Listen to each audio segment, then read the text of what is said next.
ओम त्र्यंबकं यजामहे सुगंधं पुष्टिवर्धनम् उर्वारुकमिव बन्धनान् मृत्योर्मुक्षीयमामृतात्।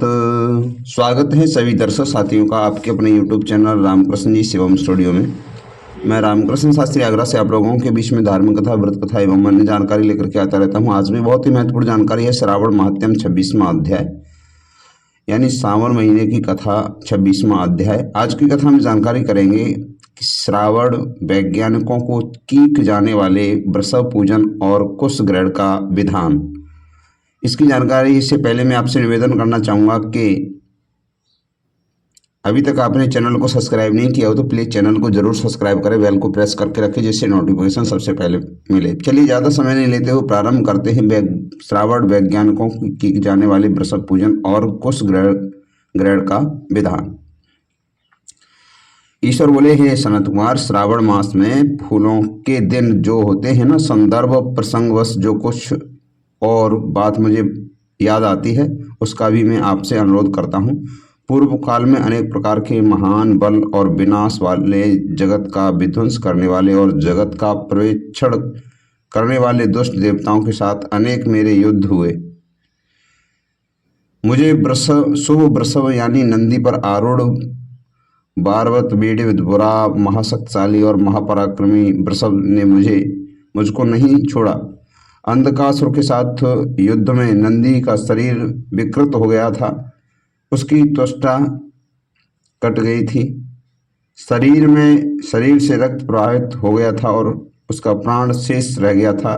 फिर भी जब मैंने उस दुष्ट का संहार नहीं किया तब वह नंदी ने धैर्य धारण कर लिया, मेरा पहन करता रहा।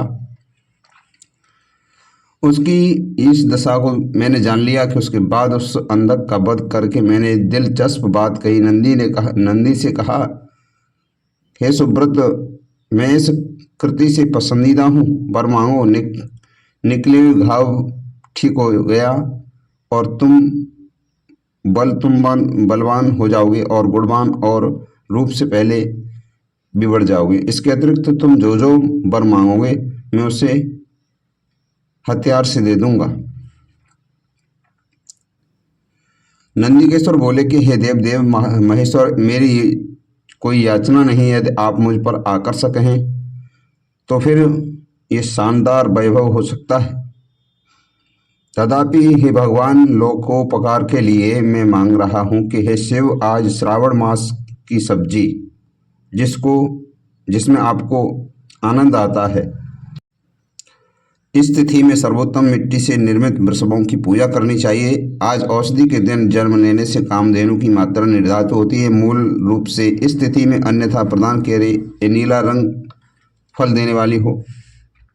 आज के दिन भक्ति में अंतर प्रत्यक्ष वृषभ और भगवान की पूजा करनी चाहिए। गेरू आदि किशोरों को डराने धमकाने का प्रयास करना चाहिए। उनके सींगों पर सोना चांदी और पत्थर यानी सोना चांदी आदि के पत्थर मध्य रेशम के बड़े बड़े गुच्छों को भी सांपों पर बांधे। इस प्रकार के पात्रों से सुंदर वस्त्रों को लेकर उनकी पीठों को छोड़ा और गले में मनोहर शब्द करने वाला घंटा छोड़ दें, चित्रित किया गया है। सूर्योदय से लगभग 4 घड़ी बजने पर कृषकों को बाहर ले जाएं, पुनः आरंभ करें। साय बेला में ग्राम में प्रवेश करें। आहार के रूप में सरसों, तिल, खली आदि कई प्रकार के अन्न इस दिन निर्विकार होते हैं। जो इस दिन ऐसा करता है उसे गोधन सदाबहार रहता है और जिस घर में गाय नहीं है वह शमशान के समान होता है। पंचामृत और पंचगव्य दूध के बिना नहीं है। गोबर से लेप बिनाकर घर पवित्र नहीं होता।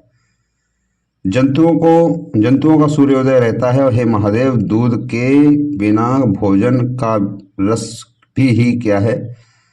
हे प्रभु, यदि आपने मेरी प्रशंसा की है तो इन वरों को तथा अन्य वरों को भी मुझे प्रदान करें। हे सनत कुमार, तब नंदी के यह वचन सुन मुझे बहुत आश्चर्य हुआ। मैंने कहा कि हे वृषभ श्रेष्ठ, जो मेरी मांग है वह सब हो जाए।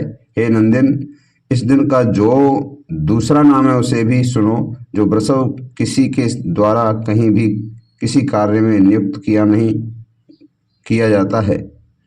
नियुक्त नहीं किया जाता है और दृढ़ हुआ खाता हुआ जल पीता जाता है तो शांति विचरण करता है तथा महान वीर बलशाली होता है, उसे पोल कहा जाता है। मूलतः वे नंदिनी इस नाम से यह दिन पोला नाम वाला होगा। इस दिन अपने इष्ट बंधुओं के साथ महान उत्सव मनाना चाहिए। हे वत्स, मैंने उस दिन मूलतः लोगों को यह श्रेष्ठ दिन को पोला नाम देने वाला बताया। इस दिन आप सभी की इच्छा अनुसार वृषभ राशि वालों को महान उत्सव पूरा करना चाहिए। इसके साथ ही अब मैं उसी तारीख में जाने वाले कुछ ग्रहण का वर्णन करता हूँ। श्रावण मास के पवित्र दिन में खुशियाँ खिल जाती हैं।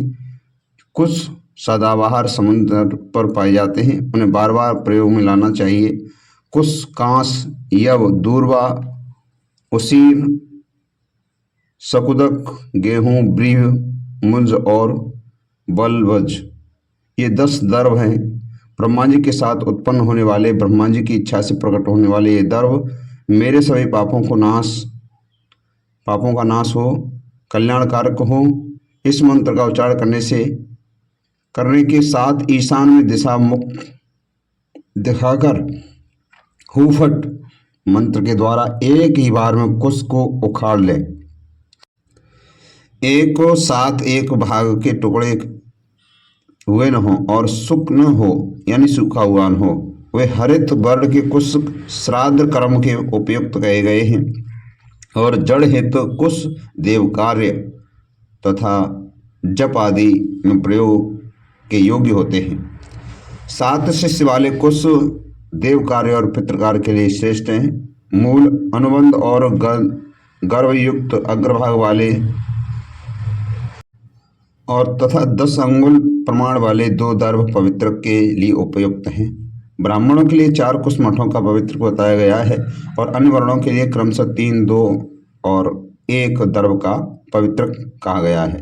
यह सभी वर्णों के लिए 2 दर्भों का ग्रंथ युक्त पवित्र होता है। यह पवित्र धारण करने के लिए होता है। मैंने जो आपको बताया, उत्पवन विकास के लिए सभी के लिए 2 दर्भ उपयुक्त होते हैं। आदि मानव दर्भों से ब्रह्मा, पुरातन दर्भों से विष्णु बनाना चाहिए। आचमन के लिए हाथ में पवित्र को नहीं निकालना चाहिए। विकिर के लिए पिंडदान और अग्निकरण करने के साथ पाद्यदान के साथ पवित्र का त्याग कर देना चाहिए।